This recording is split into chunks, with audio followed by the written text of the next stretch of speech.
Welcome back, everybody, to the Birdies and Bourbon Show. Dan, Yeah.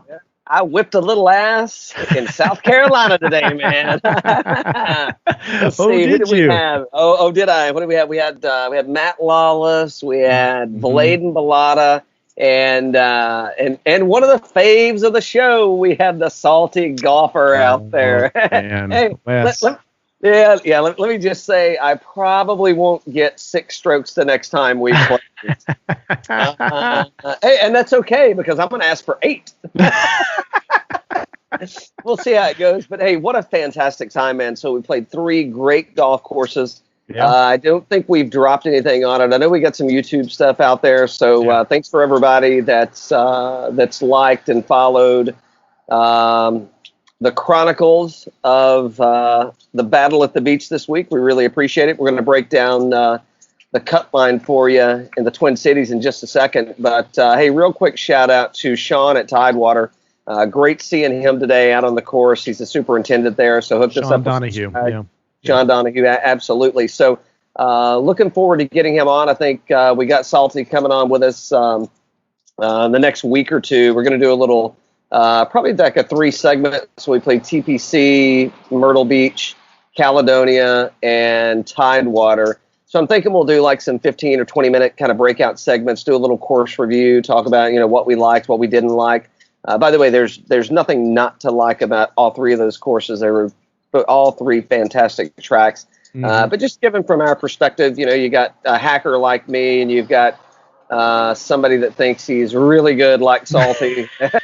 Notice I said really good, but great time, man. So be looking forward to that. It should be a good show coming out for you. So Dan, you're still up in Muirfield. I don't know, what are they quarantining you on the 2-week quarantine? I see.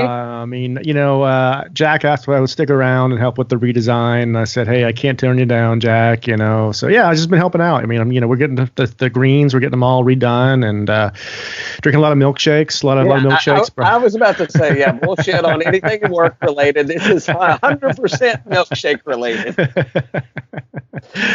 No, all good, man. All good. So, before we get started on the cut line, we got some news because we recorded last, I think it was, Sunday, Monday, something like that. It was Monday for the DraftKings and all that. Yeah. But some news came out. So first off, Tony Finau, who was in contention for the first 2 rounds at Muirfield and then kind of started slipping on Saturday, and then Sunday had a really bad day. Cut with his caddy, man. He cut with the caddy. He said, you know what? I've had enough, and I love this guy personally, but from a business perspective, I got to move on. They had been together for 6 years. Here's the quote. We were together for 6 years, and it's a tough thing, Finau said on Thursday. On a personal level, I love this guy. On a business level, I felt it was time for a change in my situation and something different. Let me ask you this, Cal. What do you think about this change? Well, before I comment on that, can you send me that quote because I need to send somebody? I was worried. I was like, how am I gonna say it? What am I gonna say? I'm just actually gonna just read that and act like it came from me. So you just confirmed you have not checked your email yet today, right? Oh no. Well, here's what so hold on a serious note. Here's what I think about it. I think that it's I think it's a regular thing, right? I think that I think people get a little up in arms about because when you see people out there. Now, I think if you ask most people who Tony Finau's caddy is, I don't think that they could tell you his name, and I don't even know if they could pick him out of a lineup. Right.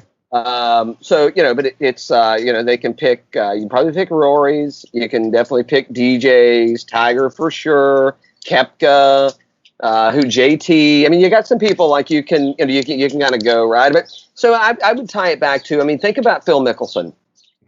So outside of the Tiger breakup, so he dumped Fluff and then he dumped the Kiwi, right? So, it's like, outside of those like major breakups, who else has really had anything? And I think I shouldn't say a breakup, but just, parting of ways. But Phil Mickelson, I think that one was, how long was Bones on the bag with him, man? I don't know. I think over 20 years, some ridiculous number. And it wasn't it's not working for me. I mean, because it's definitely not helping Phil win more tournaments having his brother in the bag. So I think it's some exposure and some things like that. So I don't think it's bad. I will be honest. So as you know, I've been playing a lot of golf this week, so I've been catching some highlights and kind of following online. So I actually haven't seen Tony and his caddy on course. How does Michael look on the bag this week? Is Michael looking good? So with regards to Tony, I mean, it's just business as usual. I mean, he's shooting well. He's in contention again this week. Yeah. Or 9 under for the tournament. So who's Jordan going to hire for his replacement? That's what I was going to ask you. So is this the move that Jordan needs to do? Does he need to? And guys, we are going to get to the cut line a little bit. We want to talk some golf news because we hadn't seen each other in a while. But is this the move that Jordan needs to do? I mean, to clear his head and just I think a fresh start is a little bit of a stretch because I don't think Michael's taking anything away from the game, but Michael's not really having to perform. And I mean, look at Tony, right? I mean, Tony's played pretty good last week. He had a blow up. Yeah. Jordan is, I mean, hands down, Jordan's a better player than Tony all day long. Sure. Right. Yeah. And he's got more talent. He's hitting the ball. I mean, there's so many things in that package that Tony just will never have. Not taking anything away from Tony, but so you gotta, you get Tony that makes a move like that, and then you've got Jordan that's kind of like, okay, well, I mean, because it's got to be stressful, right? I mean, thinking of, well, how do I break up with him? And it's like, Jordan, I don't think Michael's going to give a shit. I mean, he's going to get another bag. He'll be on the bag the next day. I'm not saying he needs a bag, but he's going to get another bag. And it might be good for both of them, because that's a hard, that's a hard road to hoe, man. And I think so. Yeah, I can't handle a Jordan and a Michael breakup, and you know that. I mean, I'd have to go into some kind of therapy. We have to go like once. We'd have to start doing these pods like twice a day or something. You just talk me out of giving up on the PGA Tour. It's called. I'm gonna have to talk you back out of that bottle, Dan. That's right. Michael's my favorite caddy on tour. It's nobody's secret. I know. Dan's like, just send more samples. Send more. No, I mean, Jordan is showing some signs of life. So I think, I don't think it's a Michael thing. And I think that's probably why Michael's still in the bag. He knows it's not a Michael thing. It's a mental thing, not a Michael thing. Right. But does a refresh, does a reboot and that being maybe a caddy change, does that give Jordan that little bit of spark and kind of refresh him and push him to where he needs to be? I don't think it would be a bad move. Right. I don't think so either. I don't know that it's necessary. And I think it could be a good move than it wouldn't be a bad move. Right. Yeah. No, I think so too. I think a change with that is good. Let me ask you this. On that rhetoric, Mr. Brooks Koepka, my knee's hurting, my knee's not hurting, my kne's hurting, my kne's not hurting. And now he's got DJ doing it. My back's hurting, my back's not hurting, my back's hurting, my back's not hurting, kind of thing. Right. Let me ask you this. So's my nose. Exactly. Where I was going with that is, are we witnessing with Brooks a Spieth decline, and we're just not giving it the dues because he's blaming the knee? Well, there's definitely something there. I think that I don't think we're going to find out until we get to a major, because he's always going to play the macho. Hey, I don't care about these little tournaments. I'm here for majors. But it is going to get to him. And I think so what do we get coming up? The PGA in 2 weeks. Championship. PGA Championship. It's like in 2 or 3 weeks, right? Yeah. In San Francisco, right? Yeah. So if he doesn't finish in the top 10, we've got a serious meltdown. Serious meltdown coming with Brooks Koepka. He's not, his ego, it will not support that mediocre play. It won't support him, and it's going to rip everything and all the foundation that he's built. I think it's going to rip it completely out from under him, and then he has nothing to fall back on because he's put himself on such a pedestal and what his strategy is and how he's going to approach, the game of golf in general. And I think it is going to eat him alive if he shows up and has a shitty week in San Fran. Well, next week is Memphis, and my understanding is that's the last tournament. He's a past champion. Last year, that's the last tournament he won. Yep. Was that. Yep.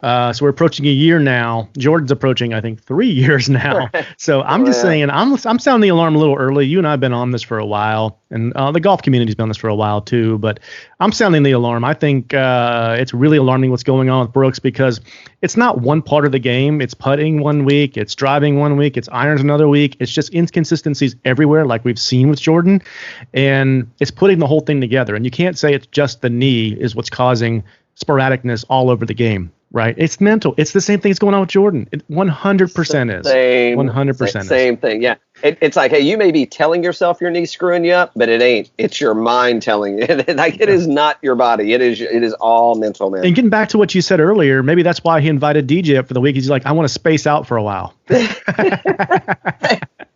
Like, how do I lose absolutely all interest in showing up to a professional golf event and get the hell out of there as fast as possible? DJ said, well, watch this. He's like, no, DJ, the cut line is actually Friday evening. He's like, I got something for you. I can show you how to turn it into Thursday evening. Good Lord. Hey, here's something I bet you never thought you would say. All right. Or hear me say. All right. So you got, Brooks Koepka, T68, likely missing the cut. Yes. Yes. Chase Koepka, That's where I was going. T31 making the cut. I know. Hey, so we were joking. You said, I know I've kind of segued into a little bit of the cut line, but I can't resist since we're talking about Brooksy. So you've got 2 weeks ago when we were at the workday. So you had a couple people. I think there was some COVID related something or another. Anyway, you had some people that withdrew, and Chase actually got the free ticket. It's like, hey, kid, you weren't really good enough to make it, but since all these other people are dying, we'll let you come play. There you go. And we were talking about, if Brooks makes the cut, is Chase going to be on the bag for him, right? Yep. And or was he going to be on the bag for the memorial? You're gonna bring your little bro in. Well, hey, guess what? Big bro? You may be getting ready to tote the bag around, and Chase may be getting ready to start playing golf, man. Are we starting to witness? Are we getting ready to witness the Manning brothers of golf? Maybe. I mean, it's possible. I don't think we have any other brothers on tour. The best thing that could happen is if Chase beats Rory for a U.S. Open or something. God, it was so good. Yeah. Sit around and compare trophies, I guess. I don't know. What do you think it's like at the Koepkas over the holidays? I mean, that's got to be like, good Lord, it's like past the test. a lot of weightlifting, a lot of teeth whitening. It's like, you think they just like this? The dining room just one big tanning bed. It's like, just come on in. Press white strips. Yeah. So I don't know. Interesting, man. I mean, I never thought I would say that. So I didn't. All right, I got one for you here. All right, ready? Yep. Is Matt Wolff? We talked about Matt Wolff. This is his first time as defending champion. He won here last year in a nice fashion. It was a very exciting fashion. And he is now, top 5. I think he's in 3rd at this point, but I don't think they're all done yet for the day. But is he the favorite right now? I mean, I think he kind of has to be. I mean, how can you pick against him? I mean, he's won there. He's 5th place alone. Shoots 65-68. I mean, I don't know who else you got to pick around him. I mean, there's some folks out there, right? But I mean, you got Tony with the, so I don't know. You got Bo Van Pelt out there. That's kind of, but I mean, Bo's been around for a long time. I don't know how he's going to hold up over the weekend. So, yeah, I mean, I think so. As much as I don't want to have to watch that swing and hear all these commentators. I mean, it's like, hey, just when you think the swing can't get worse, then you got to listen to these jokers talk about the swing, and it is like, Jesus, I'm glad I'm playing golf today and I can't hear you. So annoying. So I think so, man. I there's a couple other people that I kind of like. Because it's, I mean, tomorrow's moving day, right? So you got several people that are within 5 strokes, and we've seen it. I mean, Matt can blow up for sure, right? I mean, it just because he's at 9 under doesn't mean he's going to hold that. Yeah. But because the course was kind of gettable today. I mean, you got some people that came out and played very aggressive that were potentially missing the cut line or were borderline. But you want me to kind of rattle a few off real quick? Please do. You want to talk about Matt some more, or you good with him? No, I'm good with Matt. I'm good. Matt, I mean, to summarize, I mean, he's just been playing really good golf. I mean, he shot, 300 par today, I think it was. And he's just been solid. So, I mean, as a favorite coming in, this is great to see him defend his title this way. And hopefully he can hold it together through the weekend. The top of the leaderboard is something we haven't seen in a while. I mean, you got Mike Thompson, who hasn't won, I think, since 2013 at the Honda. So, and then you got Richy Werenski. And it's a hard one for me to say, but it looks like he belongs on the Patriots with that name, right? Yeah, right, exactly. look at Gooch, man. Look at Gooch shooting 6 under today to come in at third place. I mean, that's pretty solid. Yeah, and he's been hovering. He's been hovering out there, right? We've seen his name out there. I've been thinking about playing him in some lineups, but yeah, I mean, it's a good-looking leaderboard here. And then you got Tony in 4th place right now. He's through 16. Hold on. Let me go back to T1s. So are you taking Thompson or Werenski? It's hard to say. I mean, have a couple. Hey, have a couple of glasses. Don't say that. I mean, just say it once. I don't know if you can. I know. So are you? And I did actually did a Friday lineup and come out decent. Not winning just single digits, but are you picking? You going to ride Thompson or Werenski? Both of these guys are over 200 in the official world golf rankings, so they're not very well known guys. If you look at what they're doing out there, let's just look at today, and then Werenski today. I mean, 2.5 shots putting today. Hey, he's a Georgia Tech grad, man. So 28 years old, turned pro in 2014.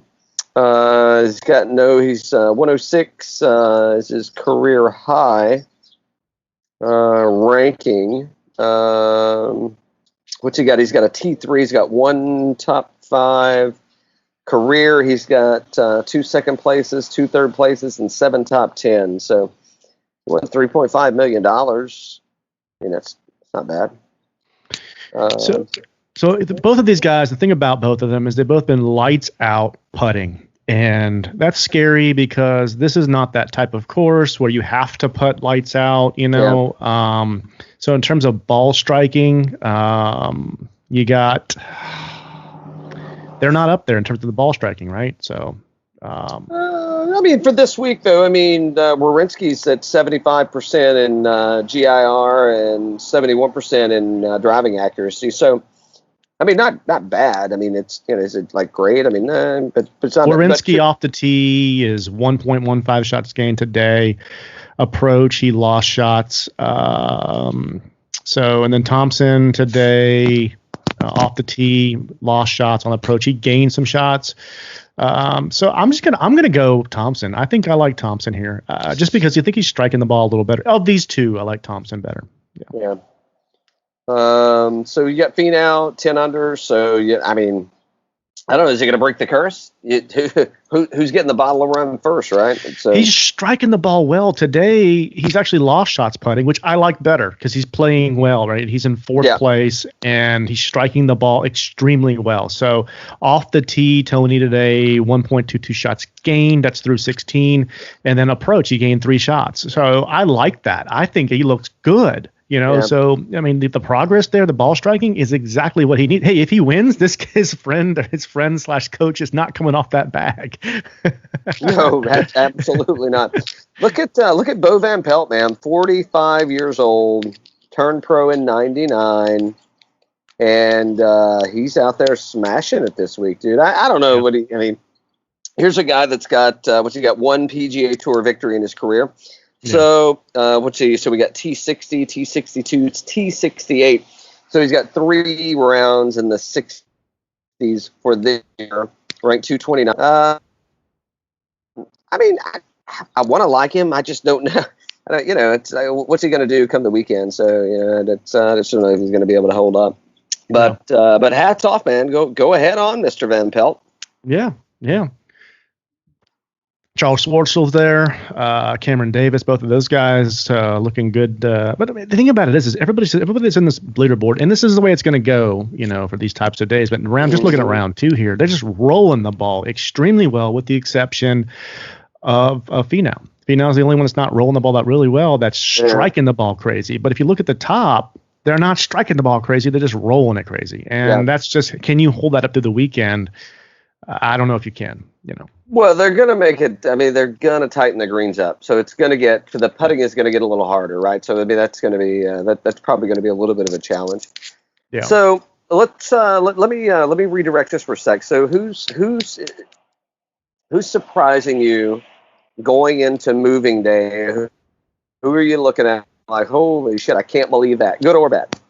Brian Harman, -7 today. Where did that come from? And he didn't even putt well. He was around the green, so he was great around the green with those wedges and chip shots and everything else. But on approach, he gained 3 shots. That's crazy. Great for him. And I think he's done well here before. I think he did. So, yeah, good for him. At the beach, man. I got to get some bug spray out here. getting invaded. In my lineup, Mr. Harris English is now -6. He shot 5 under today. He gained a shot putting, but on approach, he gained nearly 3 off the tee. He's kind of flat, 3.76 tee to green. Yeah, I like what I'm seeing there. I hope that's moving. That's a moving day for you there. He's only, what is he now? Several shots off the lead, but still, from going into moving day, I love a -5 on Friday. Hey, today for the second round, 100%. Greens in regulation, 100%.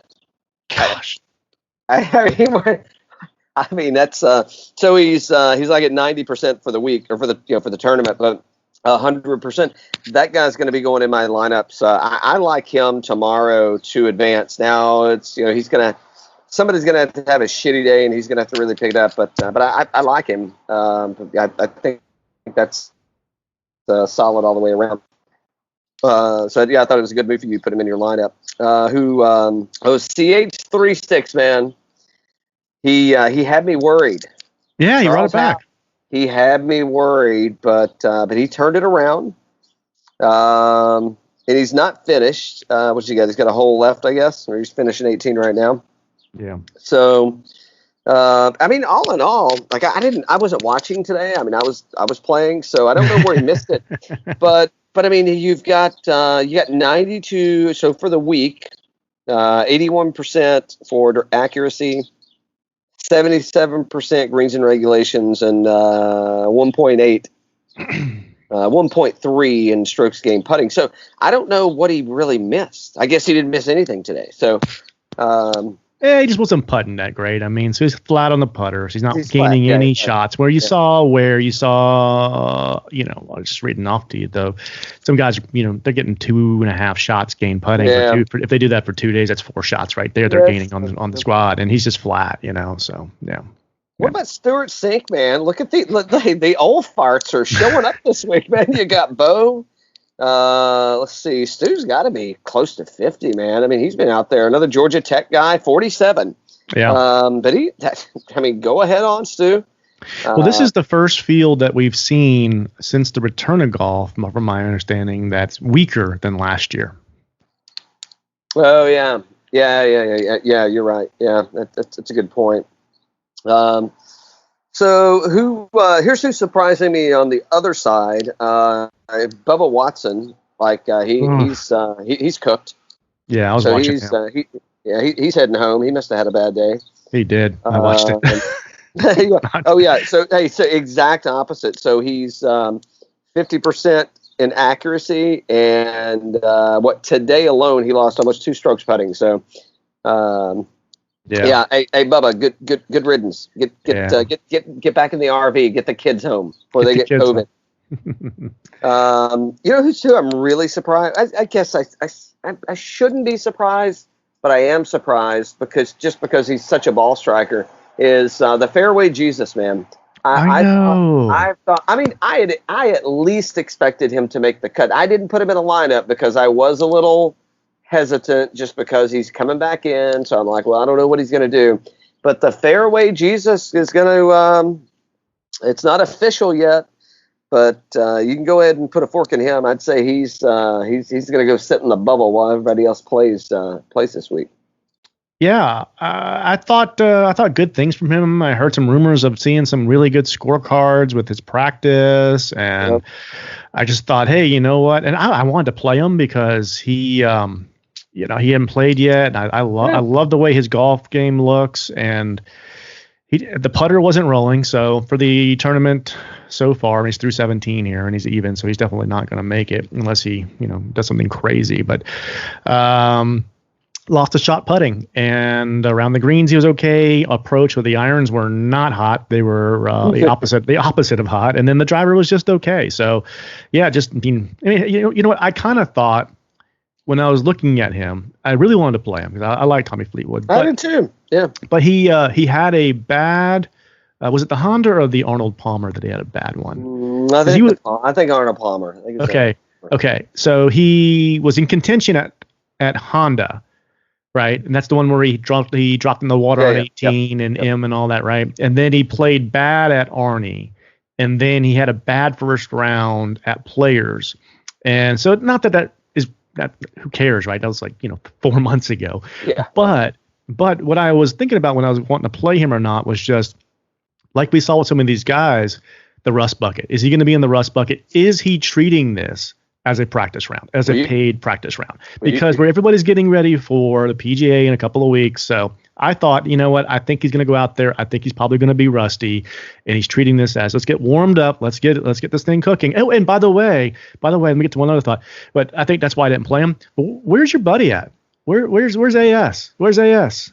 He's surfing, man. He's he's down there surfing. He's working out. He's hanging out with the fam. He's down in Australia, man, living the good life, bud. He's like, I don't know. I mean, you got to think some of these people, they don't need the money, right? No, but I'm saying, but is he not going to play the PGA in a couple of weeks? I mean, I don't know. If he is, he better get his ass over here. That's what I'm playing. I thought he was certainly going to play. I liked the way he was playing earlier this year. Me too. I put money on him to win the Masters, so I'm like, come on, man. God, anyway. What's the cut line at right now? I can't. -2, I think, was where it was. Yeah, -2. Golly, man, this is sad. So hold on. So if the cut line is going to be -2, yeah, Casey's not going to make it. No, Ruyan's not going to make it. Eric Van ruin your scorecard. No, exactly. Eric Van ruined my scorecard. So the cut line is 2. So Hovlander will make it at 2. I mean, I'm sorry. Norlander. Norlander will make it at 2. Gordon ain't going to make it. Charlie 36 is going to make it. And Ryder is not going to make it. I'm going to have 2 people. 2 people. Okay?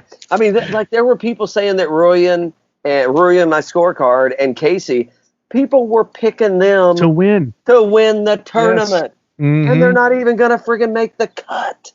I can't believe it. In a weak field. I mean, it's hard to say a weak field because they're all professionals. And I mean, look at the scores, right?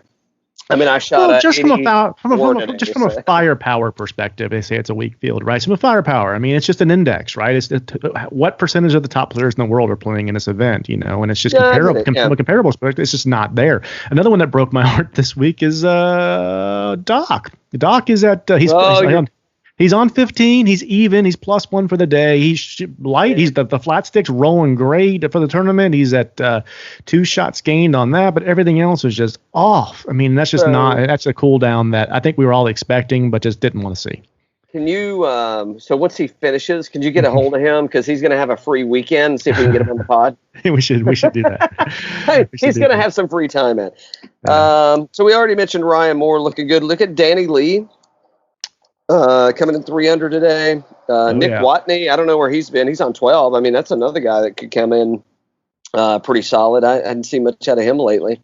I mentioned him, Norlander. Hey, Norlander, your ass, he'll be back to $6,300 next week. So another one here, we talked about a little bit on the top, but Brooks is just the irons and the off the tee looks all good. It's just the putter went cold this week, man. I mean, what do you think about that? I mean, these surfaces are nothing crazy out there. Minus 2.6, minus 2 point shots gained on the with the flat stick. Off the tee 1.62, on the approach 1.05. I mean, it's just ball striking's good, but the putter's off, and that's not what we're seeing from a lot of these guys this week. It's just strange, right? Mm-hmm. It's just strange times. Yeah, head case right there, man. And when his brother starts making cuts and he keeps missing them, that is not gonna sit well at the Koepka family dinner table. It's certainly not. That is going to be an issue, man. Going to be an issue. So your boy Pat's going to make it. I think, did you put him in your lineup this week? Who's Pat Perez? Yeah. Oh, yeah. Mm-hmm. Yeah, you just want to stare at that, whatever that stuff is he has all around him. That like stuff. He is trying to be a character, isn't he? Oh, boy. He's like, if I can't make a living playing golf, I'll just let me work on my image. Well, buddy, it is. Here it comes. Man, he is Kenny Powers at golf. Exactly. Well, he does the when he wears all the Bill Murray gear, right? Yeah. And I mean, and look at Bill, just himself. I mean, Bill's kind of out there, Mm-hmm. So I mean, that is actually a really good. And I was kind of scratching my head all along, kind of going like, why is the Murray clan? Why is Pat their guy? But it's starting to show. Hey, you know what? Good for him. He likes the image and all that. It's cool. Yeah. I mean, I honestly think it's probably pretty hot to have all that hair out there. But holy cow! You think? Man. So what about your boy Brendan DeJong? He comes in at a solid. He's not finished yet, but he probably wishes he was finished. He's coming in at 9 over today. Through what's he through? He's got 3 holes left to play, it looks like. So, I mean, that dude stunk it up. He's had 2 double bogeys today. Oh man, 2 double. That's not good. Golly. So we haven't seen much of him lately, but because of the weaker field this week, he got a nice seat with one of these featured pairings. That's Max Homa, and I didn't realize that Max wasn't cutting his hair throughout the break. Did you see what he's got going on? Oh yeah. Yeah, so he shot 1 over today, and he's now at -5. Putting the ball pretty well. Everything else is kind of flat, but it's good to see him turn it around. He's only made 1 cut since the return. I mean, Brendan shot a 66 yesterday. It's like just don't screw it up, dude. I mean, it's probably been so long since he's been anywhere in close to the top of the leaderboard. I mean, he just melted completely, man. So. Yeah. Shame for that guy. Sorry to hear that. And look at Charlie Hoffman. What's the Hoff ain't going to make it this week. He's out. Yeah, exactly. We touched on that a little bit earlier. It's like, Charlie, what are you doing, man? I actually thought that guy was kind of getting ready to turn something around, but not this week. Yeah. All right. So that's most of the leaderboard we hit. So what do you think coming out of this thing? So who you got? I mean, obviously in the leaderboard here, we got Thompson, Werenski, Gooch, Finau, Davis, Wolff, Van Pelt, Schwartzel. So what do you think? I mean, right now it's at -12. Number 1, where do you think we land from a score perspective? And then number 2, who's your outright? Yeah. So, I'm going to go score perspective. What are we at 12? I think we're going to be in the low 20s again. I'm going to go 21 again. And the outright, man, that's a tough one. That's a tough one.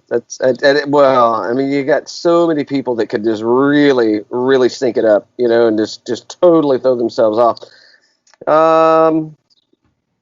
I'm going to go Ryan Moore, man. I think Ryan Moore is going to be able to turn something around here. I know he's only 1 under for the day, but he shoots 65 yesterday. Both he and Nick Watney shoot 65. So, I mean, you just give me 3 more rounds close to that, and we're in pretty good shape. Well, I just like the fact that in this weak field, I think you and I have an ongoing bet about who's going to break the curse of the Puerto Rican Open. Oh, somebody's trying to get a free bottle of liquor. And And I'm going to get a free bottle of rum off of this because I think my boy Tony Finau is going to pull this off. The ball striking has been there, as I said earlier, on approach for the tournament so far, 3.5 off the tee, 1.56 shots gained on each of those. He hasn't been putting the ball all that great. He's got a new caddy, and then he's going to pull this thing off. He's going to win the Puerto Rican Open, or he's going to win this tournament. He's going to break the curse of the Puerto Rico Open, and then Cal's going to send me a bottle of booze, and then Jordan Spieth is going to break up with Michael. That's what's going to happen. Hey, and by the way, I'm looking for a new co-host because I'm not going to be able to listen to the waterworks that are coming on after Michael is canned from the bag. This guy's going to have an emotional breakdown, so I'm going to need somebody. I mean, even if it's just temporary, but he's definitely going to have to work through this thing. All good. Okay. Yeah. So what are you thinking about the tournament, man? I mean, is it? It's because it's the star-studded lineup's not there. Are you still okay with it? You still digging it? It's still good, right? I mean, I like seeing the fact that we don't see these players all that often, and I mean, it's been such a star-packed field from the restart with them all wanting to get in and get their FedEx points and get their rankings, and to be honest, we've had so much drama to start the season with regarding, not only just like, Bryson with his drama, and then now Jon Rahm took it from Rory, and you got Brooks and DeChambeau, and you got Koepka with the knee and DJ with the back. And it's just so many storylines that are just sucking all the oxygen out of the room for these guys at the mid-tier players. It's good to see them get a chance to get out there and shine a little bit. I would be stoked if Matt Wolff could pull this thing off. I don't know if he can. I guess if I had a favorite to win in terms of just wanting somebody to win, I'd root for either Wolff or Finau. I think that would do a lot of good for the tour. Yeah. So. I do too, man. I think there's nothing. Both of those guys. Especially breaking that curse, man. Hovland's probably Big Vic, man. He's like going, please, God, break this thing, so get this monkey off our back, because I damn sure can't. I know. All right, so what do we got coming up in the pod next week? We'll be back on Sunday, right? We'll be back on Sunday with the tournament wrap up. Yep. Oh, we got somebody coming on Sunday. Yeah, no, I got to get off vacation. Hey, I know. My intern called today and said I got to get off vacation. No, but we have somebody coming on. We potentially have a guest coming on Sunday afternoon, right? We do potentially have a guest. So Sweetens Cove is doing. I should have that pulled up, but he's doing an event. So Matt, who's the GM at Sweetens, he's doing an event for. It is veteran related, and sorry that I'm messing it up, but that's not why I'm here. I'm here to tell you that Matt's going to be on to tell you about the event. Yeah. So we'll probably get that out Sunday. We'll get it out Sunday night. I don't think it'll be long. But there's so it's called Folds of Honor, Tennessee, a golf marathon. Okay. So Matt, the GM from Sweetens Cove, is going to come on and kind of give us. He's going to tell us about the cause and about the charity. I want to get a little bit of his pre-round routine, like what's he doing, because he's going to play from sun up to sunrise. And I don't know if you just saw, but recently Sweetens had an event, and that was kind of the stick was how many holes can you play from sun up to sundown.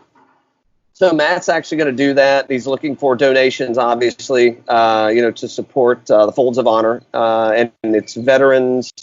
Families, spouses, kids, etc. So it's a great cause. So we'll have him on for a little bit on Sunday. We'll get that out Sunday night, and then we're going to have him back on. He probably won't want to come on Monday after he's played. I don't know. Yeah. He's got a number. I think it's like 150 holes or no. Sorry, Matt, if I shortchange you on that, but he does have a number that's out there that he's trying to beat, and we'll get him on after that. So it may be whatever he's free, but maybe a little later in that week, and we'll get a recap of how much money was donated. He may have some shout outs he wants to send to some people. Obviously, they're Matt and the crew up there at Sweetens. I mean, they're big into social media, so he's going to have stuff on Instagram as he's playing and all that. So, make sure to follow along. I will be when I have when I have some time. And then so we got Matt from Sweetens Cove on, and then Tuesday we've got Scott Watkins coming on, who's a golf instructor out of Arizona. So looking forward to having him on and, getting his take on, where the game of golf is today, talking about his style and kind of, what he's, what's he teaching, what trends are happening right now, where's the game of golf going? How many protein shakes and glasses of bourbon should I be drinking? Lots of important stuff to go over with Scott. So, yeah, it should be good, man. All right, we got a fun week coming up, guys, and thank you for listening. We're looking forward to this weekend to see what happens with 3M. Can the Wolfman defend the title, or will the Finau take it? Hey, and I do have one thing to close out with, and I can't say who it is yet. It's softly confirmed. Mm-hmm. But there's a big buzz going on in the golf world right now as it relates to bourbon, and somebody affiliated with that bourbon could be coming on the pod in August. All right. So nice tease there. So we'll see. We'll see. I hope they make it on. But so far we're a go. And we'll give you more as things approach. So, all right.